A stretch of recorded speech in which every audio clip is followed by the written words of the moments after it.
up a dive. Feel the vibe, get ready to ignite. Untold stories in the airways, flying through the night. Experience voices, tales so bold. Streaming live, the truth unfolds. Untold Radio Network, where secrets come alive. New episodes daily, the mysteries thrive. Great guests, super chat, it's a wild and variety. Share and subscribe, join the side where truth can't hide. Aliens in the attic, UFOs in the sky. Cryptids lurking, oh my, oh my. Ghosts in the hallway, whispering your name. The paranormal, the unexplained. Become a VIP, get the inside scoop. Unlock the mysteries, be part of the group. Live streaming stories, they're talking to you. Super chats buzzing, join the group.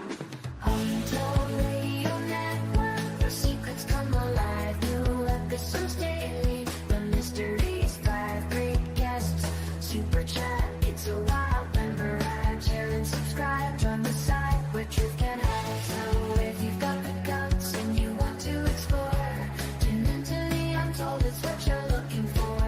From aliens to ghosts and all that's unseen. Untold Radio Network, where the world's mysteries convene.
Good morning, everybody, and welcome to the Paranormal Spectrum. We are live here on the Untold Radio Network. That's right, guys. I am your host, Barnaby Jones of Cryptids, Anomalies, and the Paranormal Society. We have a great show for you today. As I said, we are live, so if you have any questions or comments throughout the show, throw them in the comments section, and we will get to them as soon as possible. Coming up here in just 2 weeks, we are going to be at the Eau Claire Midwest Meta Paracon in Eau Claire, Wisconsin. It's going to be a great big 3-day event with a ton of your favorite investigators and researchers there. Check them all out. They're all listed there all throughout the weekend, as well as paranormal ghost hunts, a VIP dinner, and all kinds of fun stuff. So check that out at midwestmetaparacon.com. And then, guys, in May, we are headed to Appleton, Wisconsin for the Cryptids, Anomalies, and Paranormal Convention. It comes to you Saturday, May 10th from Appleton, Wisconsin. And if you guys cannot make it out live in person, you can also get yourself a virtual ticket and live stream all of our great guest speakers from wherever or whenever you are, either live or after the fact, because you can check that out as well. And then, guys, we head down to Chicago for the Chicago Paranormal Convention on June 7th. And I'll be at Silcon in Gaze, Illinois in September. We got a lot of paranormal and cryptid library presentations as well. For all the information on that and where else I'm going to be, head on over to wisconsincaps.com and click on the public events page. If you guys want to show your support for all things here on the Untold Radio Network, here's how. Hey, Untold Radio Network fans. Want exclusive perks and to support our channel? Introducing our YouTube membership program with 3 amazing levels. Get loyalty badges that level up to different cryptids the longer you're a supporter. How cool is that? You'll also get access to custom Bigfoot emojis and priority in chat. Upgrade to Backstage Pass for exclusive wallpapers, photos, status updates, discounted books, and merchandise. Go all in with the producer level for everything mentioned, plus member shoutouts. Ready for an enhanced experience? Join now, pick your membership level, and let's make this journey even more exciting together.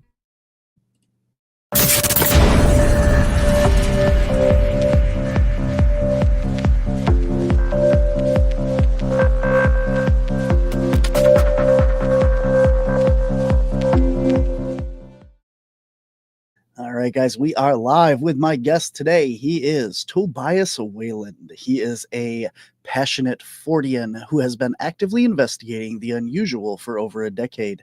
The first several years of his investigative career were spent as a MUFON field investigator.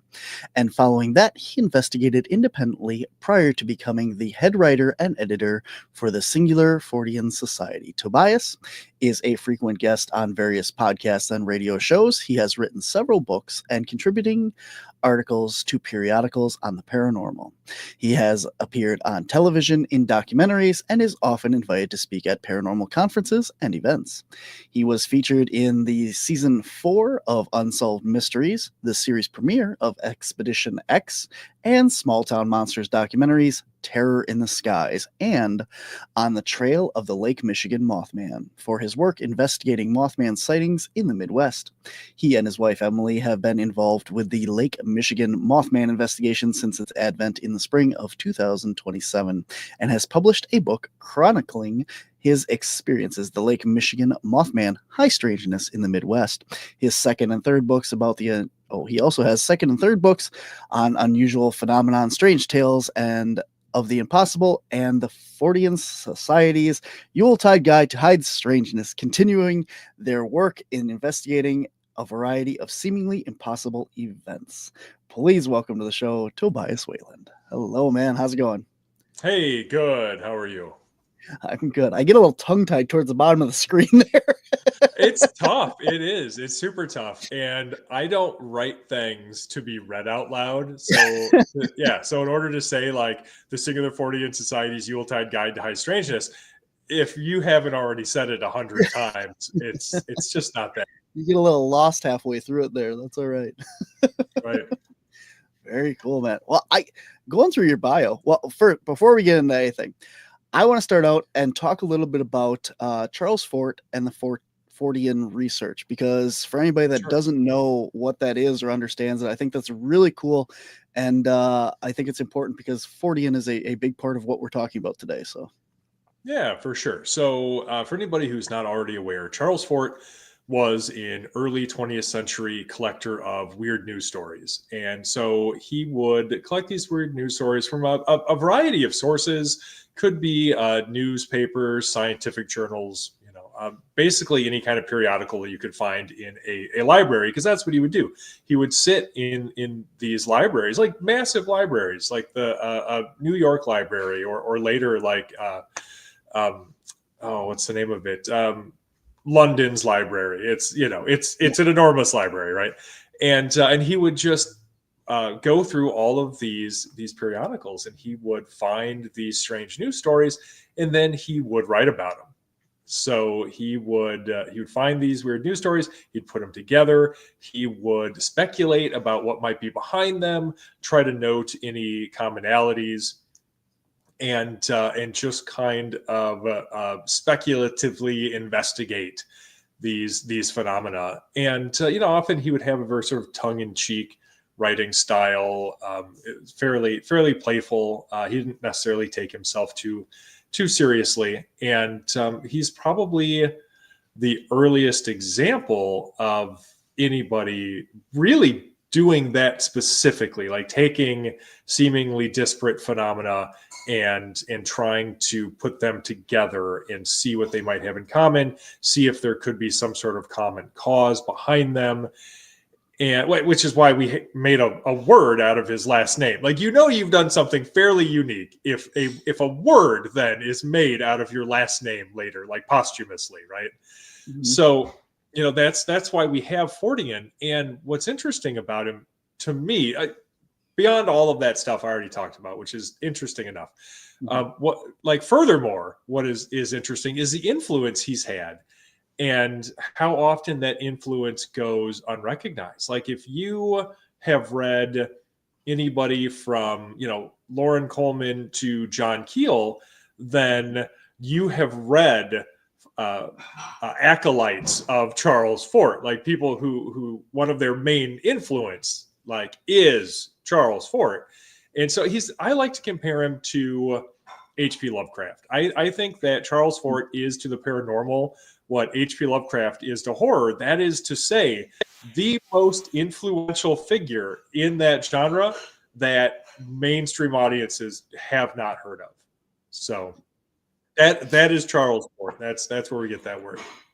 Absolutely. I love talking about that because it is absolutely everything that you said. He is influential. He is very important to the field because he was doing the weird and bizarre, not paranormal, not cryptid, but everything, just weird stories and kind of like akin to like Robert Ripley as well, like all these bizarre tales and stuff and bringing it all to one point. And yeah, really cool stuff.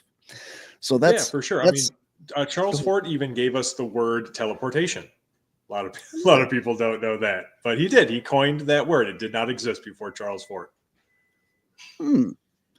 Interesting. So let's go down that little rabbit hole. What was he doing or working on that came up?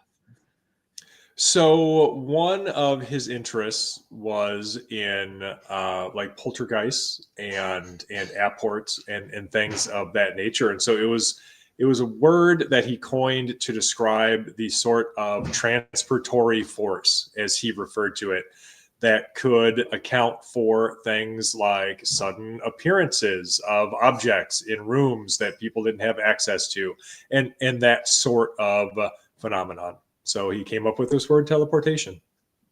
Very cool. That's awesome. Learn something new every day. All right. Well, all right, so that's what kind of I don't know if inspired you or whatever for the Singular Fortean Society here, but it's where the name at least comes from and everything, and kind of basically what you're doing right now, right?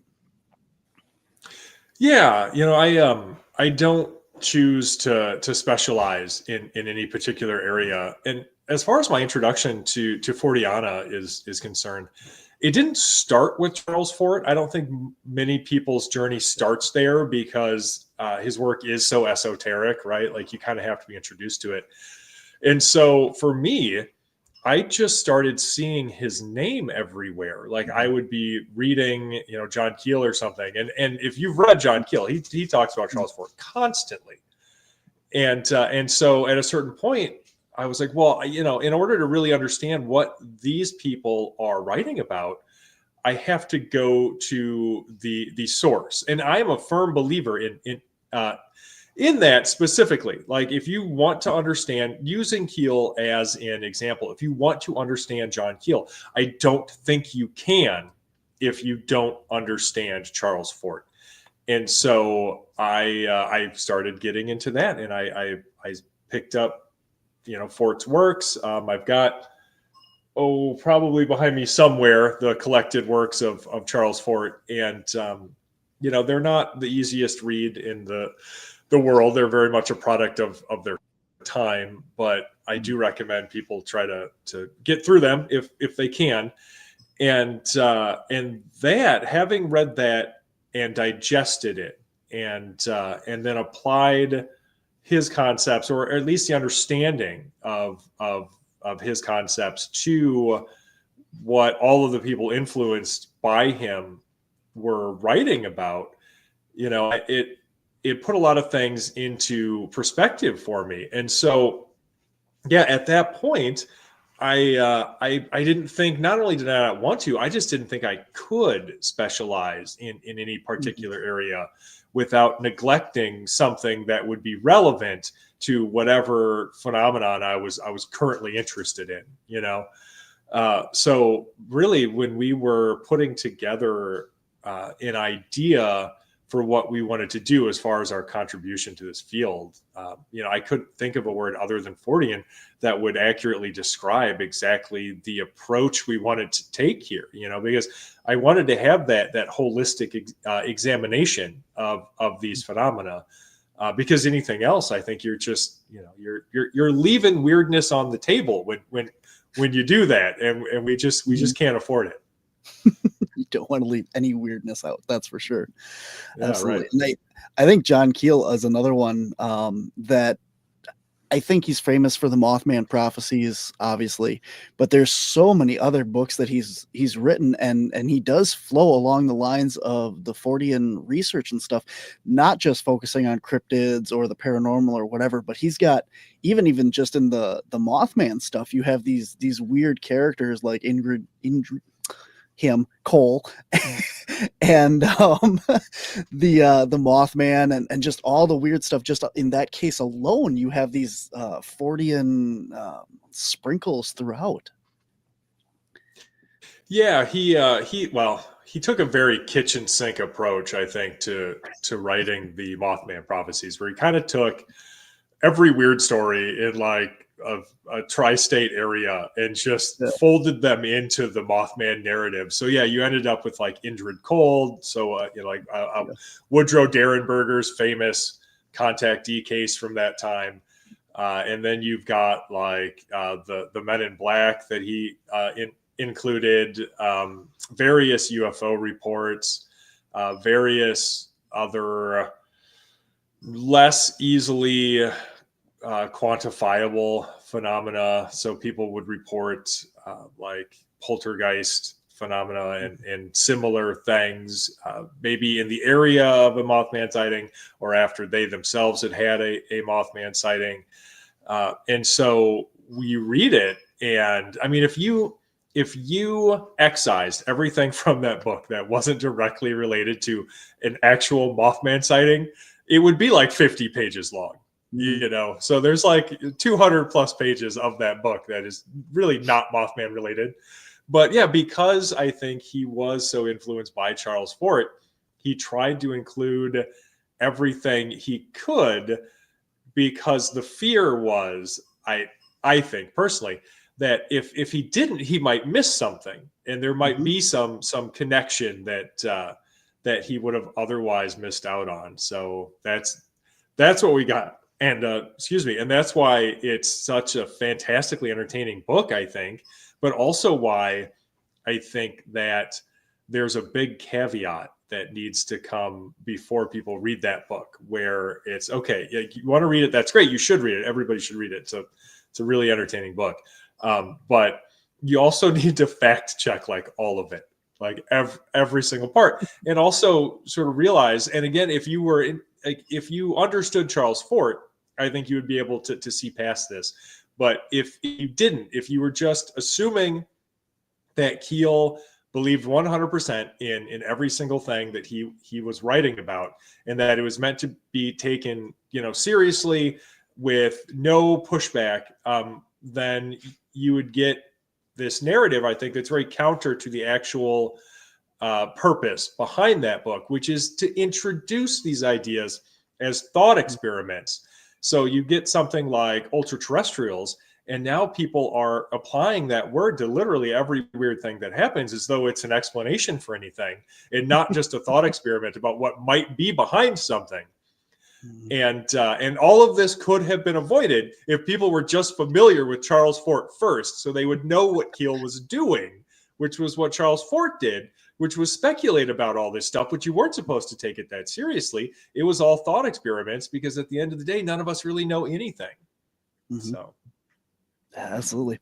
When I was coming up with caps with cryptids, anomalies, and the Paranormal Society, it's kind of the same thing of all encompassing. You have cryptids, anomalies, and paranormal, and it's everything. Because if you leave any of that stuff that Keel writes about in the Mothman prophecies out, you don't know. You don't have an answer for what the Mothman was, why it was there, what it was doing, all these things. So you have to put all these other stories into it to go, well, what if that is part of this? What if this is related? Because somebody down the road that takes a deeper look, or you get new information, you're going to be missing that part of the story that was there the whole time. And you realize that, oh, well, no one ever reported, men in black around Mothman. Nobody ever talks about that. Well, but they did, because, here, and now you can come forward and say, actually, I had that same experience too. But if you don't include all that stuff and throw it out when you get these reports and take these reports and stuff, you miss those key parts of the story that may come back later on. Sure. Well, and the other side of that, of course, is when you're including everything like that, people need to understand that that doesn't mean that it's necessarily relevant. So using Men in Black specifically as an example. Now, personally, I think a lot of those Men in Black stories that are associated with the Mothman sightings back in Point Pleasant probably weren't supernatural, probably were a combination of people not being used to strangers in their town, a dash of racism, honestly, just the way that people are described in that book, and then like this narrative of wanting it to be something paranormal, but there's really not anything necessarily in there that couldn't be explained by something much more prosaic, because really what people will describe in that work regarding like the so-called Men in Black, they kind of seem like awkward nerds. Like if you had some really early MUFON investigators who were just kind of stammering their way through an interview or something, and they're just maybe like fidgeting with a pen because they're nervous, that could explain it. And it's not the most like popular explanation at this point, but like it's something we have to consider, because that was all the way back in the 60s. So in like 50 years following that, we've had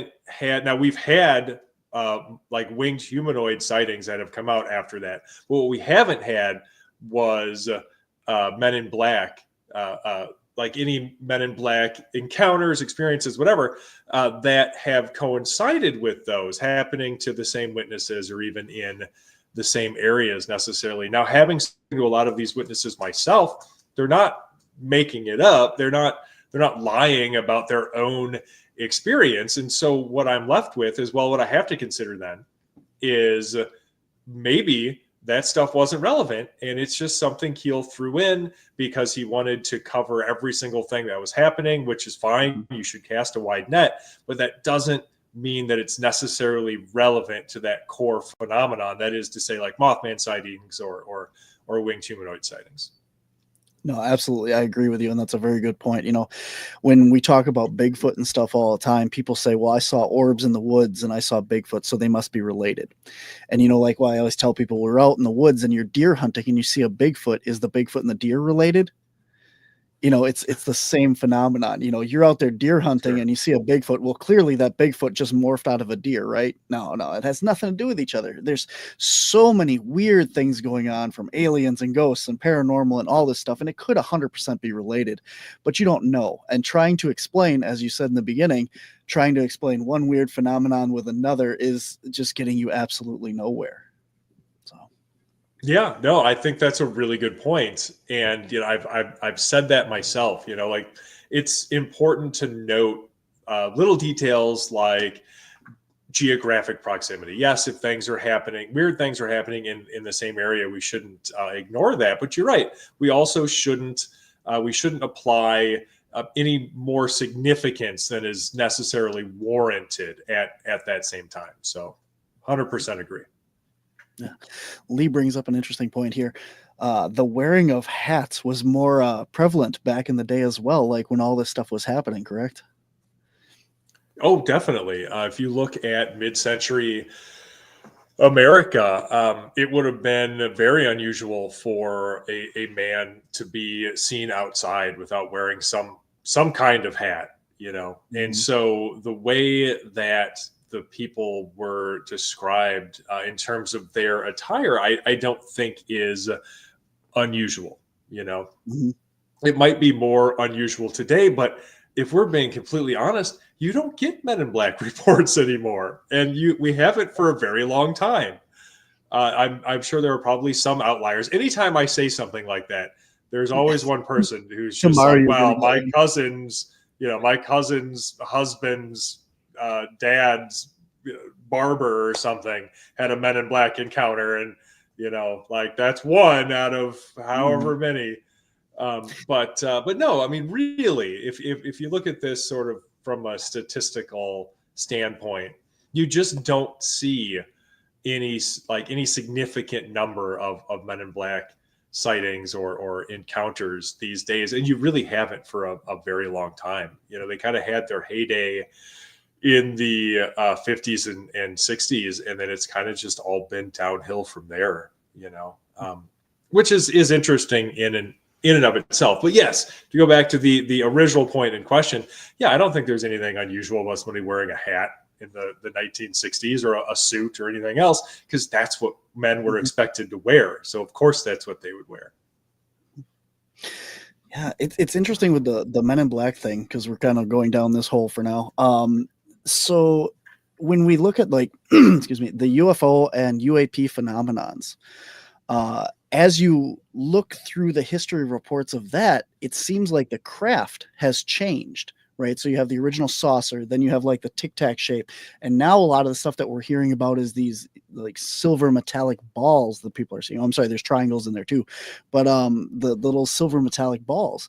And throughout time, the phenomenon has kind of evolved and changed in what you're seeing in reports. And I wonder if these Men in Black reports as well have kind of changed and morphed over time, and where that's gone to.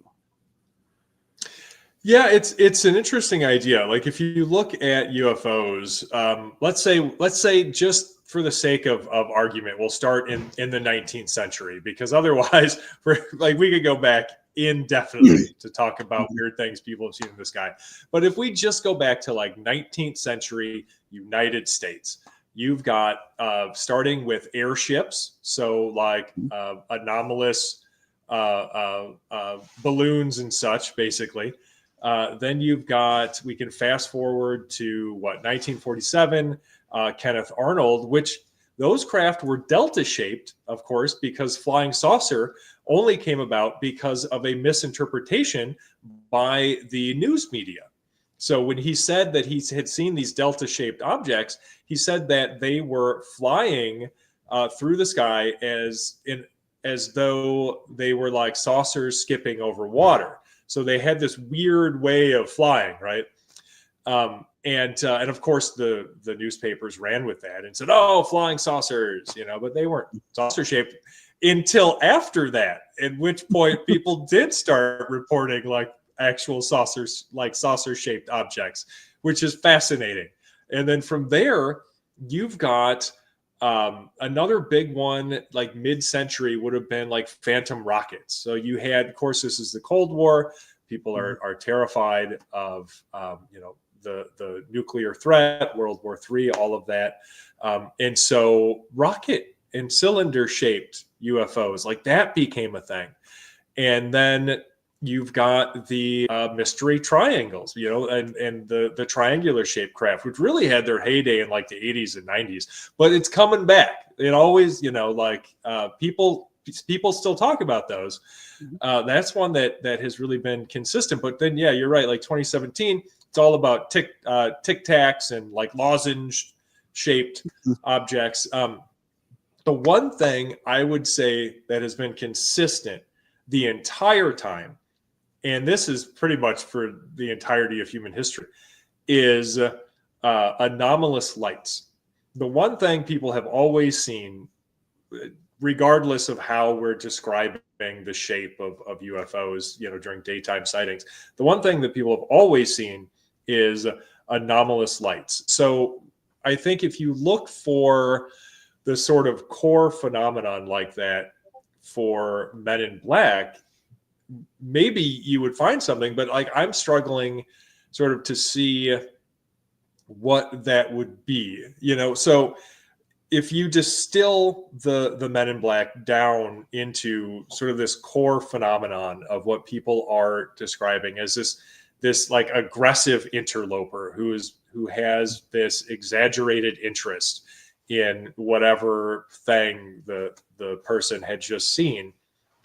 I'm not seeing that being reported. So, like if all of a sudden people were talking about, I don't know, some guy in like cargo shorts and like a Hawaiian shirt or something who was showing up at their door berating them for having witnessed a UFO, then we might say, oh, okay, well now Men in Black just are dudes in cargo shorts and Hawaiian shirts. But, nobody's really talking about that. So if the phenomenon has changed, then, it's changed to something unrecognizable.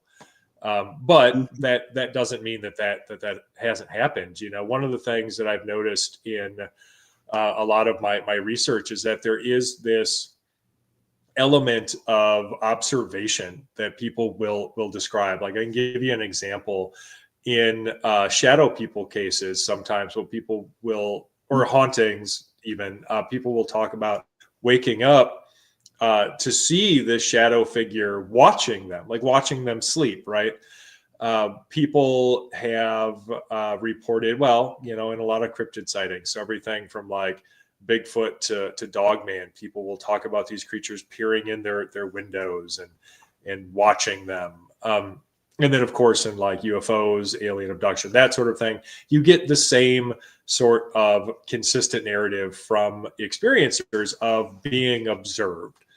And so is that general interest, is that reflected in the Men in Black? So are they some sort of aspect of that phenomenon, or of the general sort of narrative of interest or being observed that we see cross phenomenologically? I would say maybe, I'd be more inclined to believe that than to say necessarily that the Men in Black have morphed into something else. You know what I mean? So who knows? It's a fascinating subject though. And who really knows? It's very, before you brought that up, I was thinking kind of the Hat Man entity. A lot of times people report seeing that, like you said, in your bedroom or whatever, right around the time when these other phenomenon happen. Like you see a craft or something, and then you see a Hat Man shows up. And he seems a lot broader than that aspect. But again, it kind of causing causation there to see if this thing actually leads to the other. Oh, I had a very weird experience that I was working on some kind of telepathy work and stuff myself, and it was right after that I had an appearance of what I would consider a Hat Man in my bedroom. So I've always thought, well, if this is something that I'm working on, and now all of a sudden this thing shows up to spy on me or see it, I don't know. A lot of the witnesses and stuff that I've talked to, though, pretty much put Hat Man more as like a Grim Reaper figure, where when somebody dies or is close to death, they see this. I've heard of him leading a whole, basically like an army of other shadow entities, like walking up to somebody's house. I've heard that story. I've heard of right after somebody's loved one passed, they had the entity standing behind them, and so I don't know what to make of that stuff, but. That crosses a lot of territory. Like that's just covering all kinds of ground. Like the Hat Man appearing is interesting. It reminds me of like Albert Bender, who is responsible for a lot of the weird, sort of high strangeness qualities that people ascribe to the Men in Black. Because what he talked about, this is all the way back in like mid-century America. What he was talking about was having these entities that would just appear in his house, and they were usually accompanied either by an anomalous light and or the like stench of sulfur, which is interesting because that's another one you see pop up over and over again across different phenomena, right? And so when you talk about like a Hat Man or something like that, suddenly appearing, then it's reminiscent of that. And again, it goes into that broader sort of narrative category of observation, which is really, really interesting in terms of like leading people around. Or you've got the Hat Man as a sort of Grim Reaper type. That reminds me really of nothing so much as the long tradition that exists in Europe of the wild hunt, right? And so it could be a variety of characters, because this has been applied to a variety of folkloric and legendary figures over time. But you had, one example would be like Odin leading spectral hunters. So the warriors from Valhalla, he might take out for them to go hunting. Or you would have characters like Frau Perchta, and she was said to lead like a parade of the dead, specifically dead children, which is not super cheery, but I didn't make the story up, so nobody can blame me. And so like that's definitely reminiscent of that for sure. So like there are threads I think we find that go back generations, if not hundreds of years, that we're still seeing in the stories people are reading today.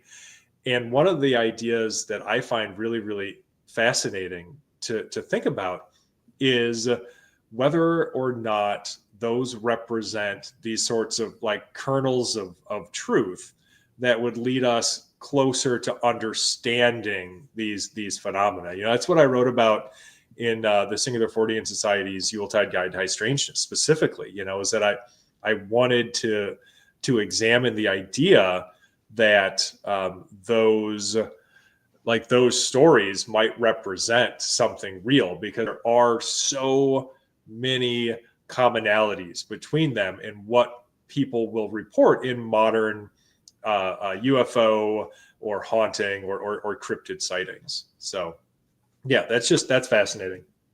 Mm-hmm. That's what I love about the stuff. Everything leads you down another hole, and it's just so fascinating because you can enter this. I'll tell you this: when I started CAPS, I was interested in Bigfoot, and I didn't want to go and read every piece of literature written about Bigfoot and stuff, right? So I started off with, I'm going to start at the beginning. I'm going to research great apes, and I'm going to see where that leads me. And it led me to quantum mechanics and being able to basically explain string theory and quantum entanglement and why is that connected? Like, where did this go from researching a gorilla to quantum mechanics? And it did. It led in a very straight line down this road to quantum mechanics and all that stuff. And you would not think that the two of these things would have anything to do with each other. And that's where just everything leads to one, to another, to another. And it's absolutely fascinating. Everything to do with, the paranormal, when you have an open mind and, as they always say, you don't let your theories guide you. You let the research guide you. And you follow where the evidence goes instead of, well, I think it's this, I'm going to research that. You go, well, this is what I have. I'm going to follow that and see where that leads me. And it opens up so many more things to understanding this. If you keep that open mind, you can go down all those little rabbit holes and you understand, like your forward here, Joshua Cutchins. I absolutely love that guy. I mean, his work and stuff with, he's great. Faye and everything and stuff. And I've noticed you got the Ecology of Souls books behind you, and his work is just absolutely phenomenal in that, on all the research that he's done. And I mean, that just leads you down so many rabbit holes in itself. Oh, for sure. And, honestly, Josh he's a good friend of mine, and I can't recommend his work enough. It did mean a lot to me that he wrote the foreword for that book. But, also I couldn't think of anybody else who really should have, considering what I was talking about, and then kind of considering, the kind of high strangeness and Fortean connections that he deals with specifically, you know. So yeah, no, anybody who hasn't delved into Josh Cutchin's work, definitely should. Sounds like you had been reading some Ron Moorhead, which is No. you know. I have not even read the Quantum Bigfoot. I have a copy of it. No, okay. For sitting down and reading a physical book, I have no time.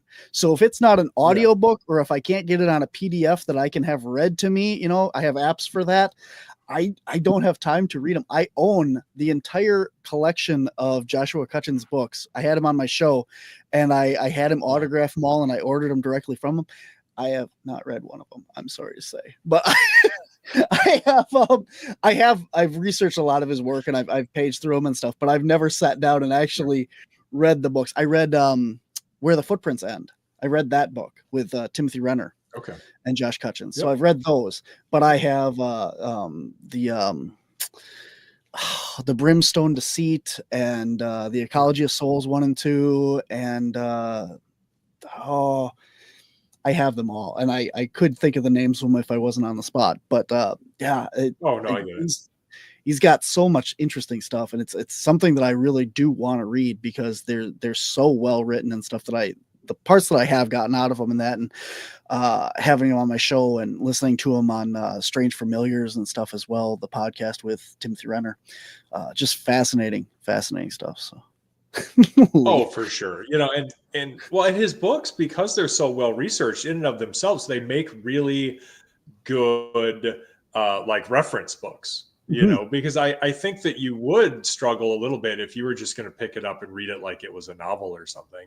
It is a thick book, but yes, for sure. And he has this academic writing style, and it is approachable. It's definitely more approachable than like most academics that I have found.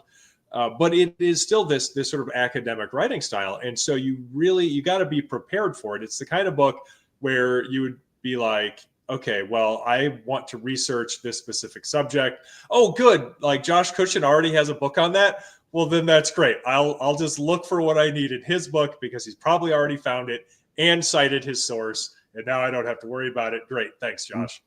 Yep. You know, so like they're very, very valuable for that. You know, I've certainly used them in my own research, and the ideas that he has come up with as well, I think are very, very interesting.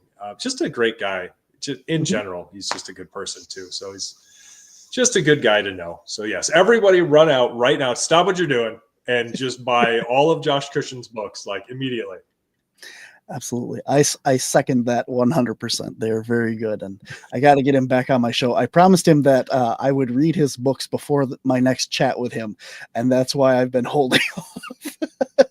So but I definitely need to have him back on. I think he was on one of my shows. I don't remember if it was my other one, Monsters on the Edge, or this one, but it's been a while. It's been a while since I've chatted with him. So.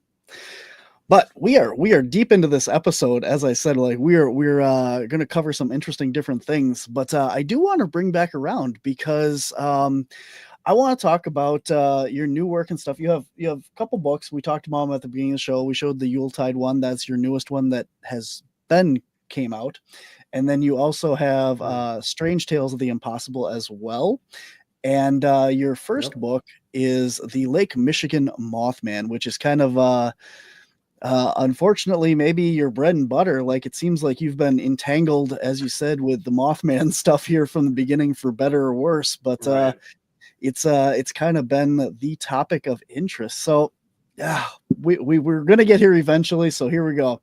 So for anybody that has been living under a rock or not from the Midwest or something, kind of bring us up to speed. What's going on here with the Lake Michigan Mothman situation? Sure. So, I mean, like John Keel and I definitely have this in common, where neither one of us was ever going to escape our connection to Mothman. It just is what it is. So it's fine. I've certainly made my peace with it. in terms of Mothman sightings in the Midwest, around the spring of 2017, we started to see these sightings being reported of a weird winged creature. It started in Chicago with a trio of sighting reports submitted to the Mutual UFO Network. And from there, sightings spread out to entities like Phantoms and Monsters and UFO Clearinghouse. And then once I started covering it, it didn't take too long before I was sort of drawn in. And next thing you know, I'm getting reports directly myself. I also, within a couple of months of me covering it, I was working with everybody else involved who was getting reports. And so I would often have the opportunity to speak with witnesses that say Lon Strickler, Phantoms and Monsters had received a particular report that was interesting and had a cooperative witness, because they didn't all have that. And since he lives in Pennsylvania, he would go, well, hey, Tobias, now you live in southern Wisconsin. You're much closer. Would you like to speak with this witness? Maybe you can go down there, look at the sighting area and all of that other stuff, like all of the parts you would want to see in an actual investigation, right? And so, I was able to do that, which worked out really, really well. And next thing you know, of course, like there are just dozens and dozens of these sighting reports coming in. They're not all created equal. Some of them were just one-off emails. Quite a few of them, I think, are probably explainable as misidentified objects or birds, probably. But some of them are much, much more interesting, So I think what we began to see was, well, what would happen if the Mothman phenomenon occurred during the internet age? Is basically what it was. Mm-hmm. So that just led to so many more reports than you would see in, say, a traditional sighting flap from the 1960s, where news outside of your immediate area spread much, much slower. You'd have to actually depend on something like being printed in a newspaper if it wasn't happening in your town, and then you'd have to read that newspaper. So such is not the case anymore. So yeah, I mean, it really led to this explosion of sighting reports, many of which were credible, and the rest were, at least interesting. And so here we are. It's garnered a fantastic amount of attention over the years, which has led to some TV stuff for me, being on first Expedition X, and then I had a whole episode of Unsolved Mysteries, which was a really fantastic experience, that one specifically, because I was able to introduce them to some witnesses that I had worked with personally, and with whom I had been able to actually investigate their experiences, go to the sighting areas with them, and interview them over a number of different occasions. And it was nice to be able to get their stories out in their own words, coming from their own mouth. Like, it's one thing for somebody to read a book I've written or an article or hear me on a podcast talking about it. But I think it's something else entirely when you can see that witness themselves speaking of their experience, right? And so I think it just really brings it home. It humanizes it. It makes it so much more real when you can see that, yes, this is a real person that is claiming this real experience that happened to them, and just go from there. So the just the way that sighting flap exploded, I think, was it ended up being really great. Like, it wasn't always great, but it ended up being really great because it led to all of this extra stuff, I think, that allowed the most credible cases to kind of rise to the top, and people who deserve to have their stories heard, they're having their stories heard. So. Mm-hmm. I think without putting too fine a point on it all there, I think you summed that up very well. I think there's, with anything from, going back to everything we've talked about, from UFOs, Men in Black, Bigfoot, all that stuff, everything is, you hear one sighting report and 500 more come out of the woodwork of, oh, I had a similar thing. And 99% of that is all misidentification, or somebody trying to, I want to be part of this cool thing too, or just outright crazy people that think that they see things that they don't, and unfortunately that's what it is. And now with the internet age, as you said too, it throws that into overdrive, because all you do is you click on the computer and you're fed all this stuff instead of having to actually go out and look for it. And it's spiraled. But I do agree, there have been quite a few reputable, credible witnesses that even I've talked to and stuff that have seen these. I've gotten most of my, what I would consider very credible, out of Minnesota, of all places. That Sure. the two, Doug Hychek, the showrunner of this network here from Monster Quest, has actually seen a Mothman. He was doing the Monster Quest series, and they wanted him to do an episode on Mothman, and he said, well, I've never had a Mothman experience, I don't believe in him, or whatever. And then before filming the new season of it or whatever, he was driving down the road and one flies over his car, and he's like, oh, well, I guess I need to have that episode now. And it's absolutely phenomenal. I mean, if I don't believe him, I guess I'm out of a job. So I guess I have to believe his report. And Sure. and one of the other ones from Minnesota was the exact same. I think Doug's, it's flying directly at his car as he's driving down this forested road. And the other one from Minnesota is flying the opposite direction, the exact same kind of story, only flying in line and going over the car forward. And I've talked to a couple of people down in Chicago area and stuff as well that actually, I believe, have seen stuff and experienced stuff. And we both investigated the one right here out of Wisconsin, which I didn't get to talk to the witnesses. That was in weird little name, Oregon. town. Yeah, there you go. And I talked to the house that's on the corner there where this happened, and they seemed to take it very seriously, and they said they even knew the witnesses. So, I mean, they're not all, hoaxed or fake or whatever. There's stuff that people are seeing, whether it be misidentification or what, but it's really interesting. Oh, for sure. Yeah, I think that when you take phenomena like this and you take away the name, you stop calling it a Mothman or a giant bat or whatever, and you look at what's being described, this giant winged humanoid, and you just focus on that, it lends a lot more credibility, because you get so many more reports than when you tie it. When we were doing the episode for Caps, you could search all these different things, Batman, Mothman, Birdman, and you get all from the same area, but you get more reports that you're not getting from focusing in on it. For sure. I used winged humanoid forever, and I still do often, but at a certain point, because of the similarities between what was happening here and what people had been reporting out east, decades ago, I felt like the best way to contextualize it, so people would kind of at least get a sense of what I'm talking about right away, was to start referring to it as Mothman, right?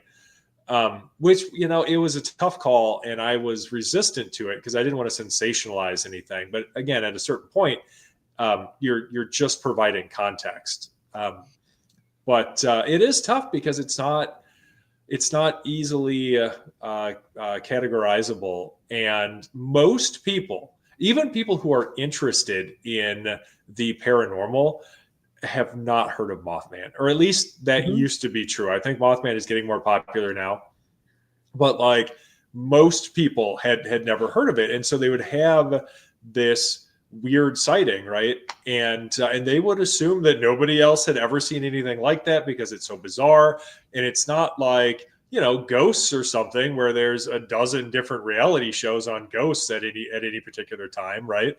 So everybody knows what a ghost is, or everybody knows what a UFO is. Nobody knew what Mothman was because they'd never heard of it. And so you have this issue of reporting where people will see it. They don't think anybody else has ever seen one. They don't have any idea how to report a sighting, where to go with it, just what to do with this experience. And so they just get sat on until eventually somebody sees a show like this, right? And then, maybe they'll mention it to one of us. But otherwise, yeah, they end up, well, even people who investigate stuff like this, if they're not if they haven't taken that Fortean approach, if they're not insistent on being well-versed in every aspect of weirdness, then they're not going to know what to do with it, which is why you'll have stuff categorized, under like giant bat or Batman or Birdman or whatever, when really we should just start using Mothman like we do Bigfoot. Like, oh, winged humanoid, filing that under Mothman, so we have a consistent name for it. Like, we don't know what this is. We don't even know if all of these reports are related, but we have to start somewhere with categorizing this stuff so we can examine it, and we're not losing reports because we don't even know that they're out there, right? Absolutely. Guys, we are coming up on the end of the show here. Tobias is an amazing researcher covering all aspects from ghosts, paranormal, so much stuff that we haven't even got into here.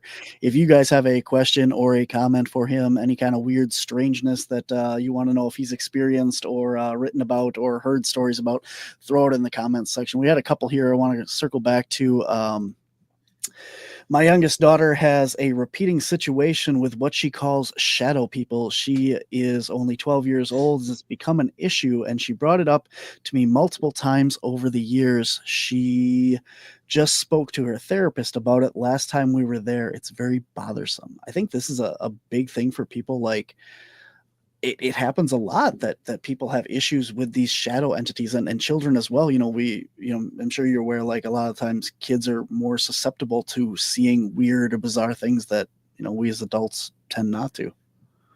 Sure. So I'll tell you, a big part of why I'm in this field to begin with is because of a series of experiences that I had that started at a very young age, and they did involve shadow people. And I have spoken to other witnesses who have also either directly experienced shadow people or have had family members who have experienced the same phenomenon. And it does seem, in some cases, more often than perhaps other phenomena, to involve kids. And for instance, I'll try to keep this short, but I'm reminded of an experience that I investigated up in Rogers, Minnesota, of a woman whose grandson basically was seemingly being followed and observed by shadow people. And this was witnessed by multiple family members. And that goes back to that narrative of observation that I mentioned earlier, because my own experiences were very, very similar to that.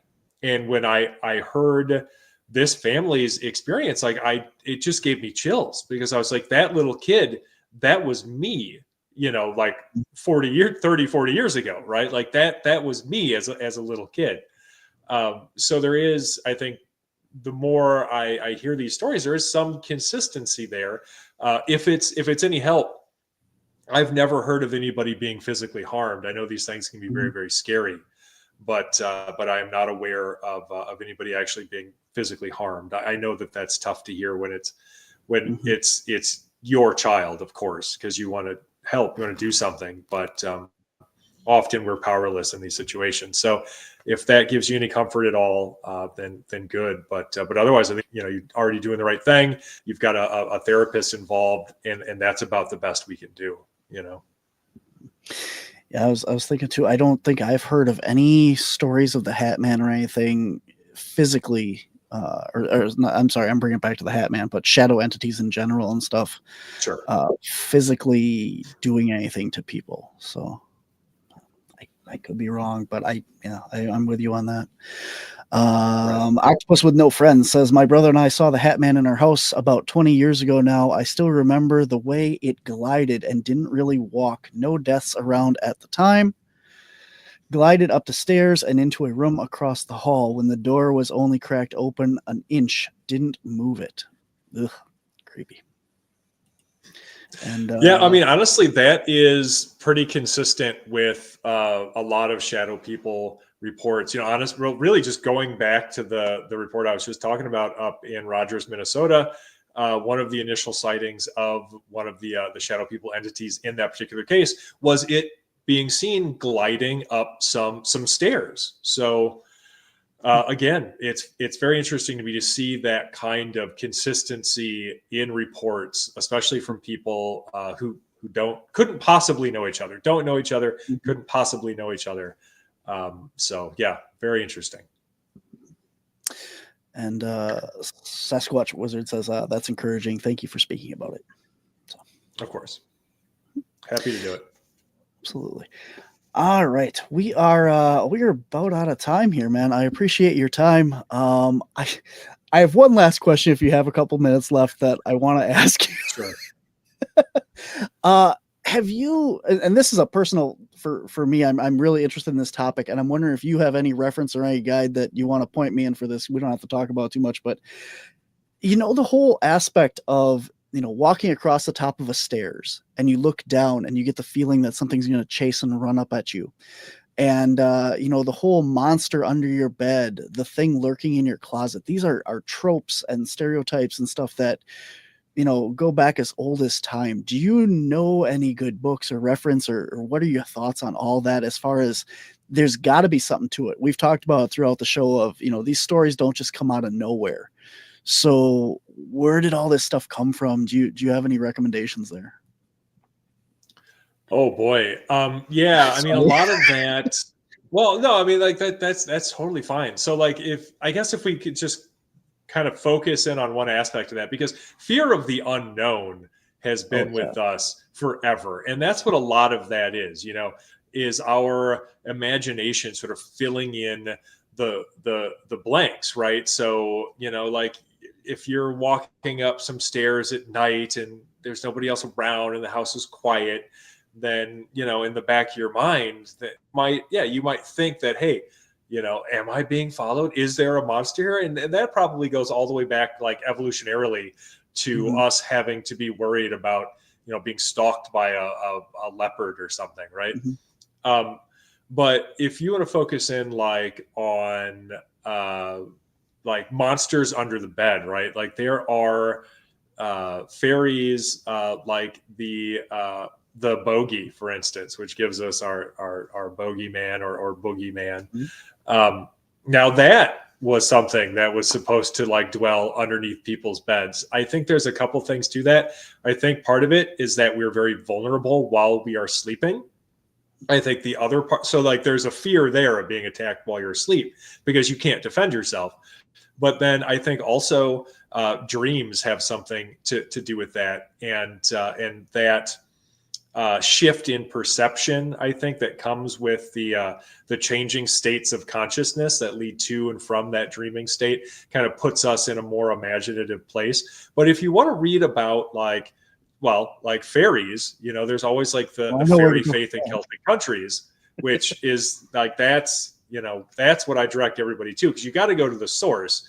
And unfortunately, a lot of that stuff has kind of been lost, but you can get some really good 19th century works of folklorists who have like spoken directly to people. And there's some of our oldest records of stuff like that. I mean, otherwise, I'm going to have to talk to Josh and be like, hey, have you thought about writing a book about this thing that Barnaby thought of specifically? Because you probably should. Yeah. It's fascinating. Like you're absolutely right. And then, do you watch Doctor Who? Oh, sure. Okay. So my absolute favorite Doctor Who episode is Listen with Peter Capaldi. And he goes, what if there was something under your bed or something just lurking around the corner? What would it do? And he's hypothesizing all this on the whiteboard or whatever. And he turns around and he turns back. The whole whiteboard is cleared off. And just this word that says listen is written on it. and the whole episode is based on, you know, what's underneath your bed, and he goes back in time to go underneath his bed, and it's a really cool, it's my favorite episode out of all the Doctor Who stuff, and it's probably based on that, because, like, you know, like when you're a little kid and you're scared, you run and hide under your bed, right? Like this is something that's a trope as well. So if there's something under your bed, it goes both ways as to why are you hiding under your bed. If there's something under your bed, I don't know. This is what I've been weirded out and, you know, thinking about lately. And I just wanted to get you No, it's interesting. get It is your interesting, opinion on yeah. where you've come with this, but interesting. Sure. Yeah, man.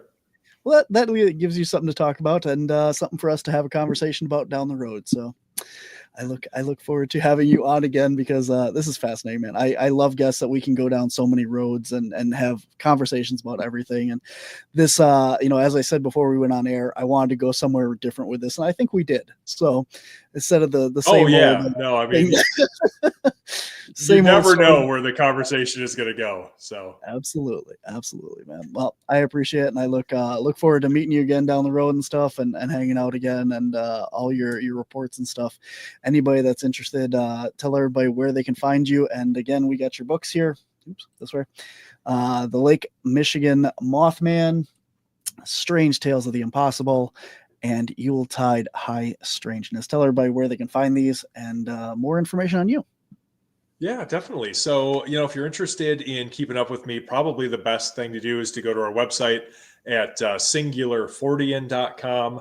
Otherwise, you can follow me on social media at Singular Tobias on like Twitter and Instagram and Blue Sky, Facebook, all of that fun stuff. The next event I will be at is going to be at Haunted America down in Alton, Illinois. That's in June.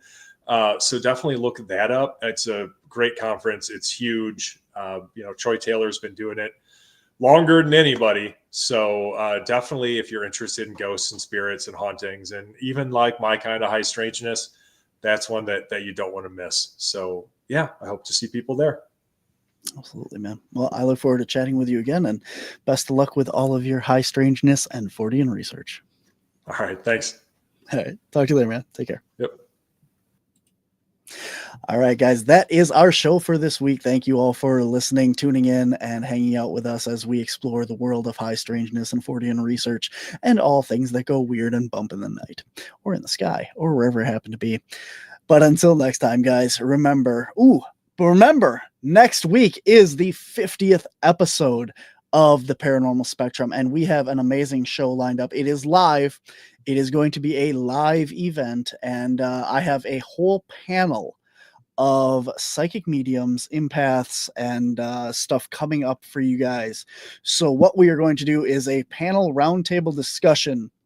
We're going to present a topic and a question, and each of the panelists is going to be given a set amount of time to give their thoughts and opinions on it. And we're going to do rapid fire, all kinds of Q&A with these guys, and see how differing views of the supernatural, the metaphysical kind of all flow. So this is going to be very interactive, and I have a whole list of questions, but we want to hear from you. So live next Thursday at noon Central Time, 1 p.m. Eastern Time, 10 a.m. Pacific. If you can tune in and you can be here, you definitely should be. It's going to be a lot of fun and hopefully very educational and informative for all you guys. I hope that you really enjoy it. So that is coming up next week, Thursday. So that is April 3rd or 4th. Oh, hold on. I'll tell you. It is going to be the 3rd. I always say it's the 4th. It's not. It's April 3rd. April 3rd. Come on back here.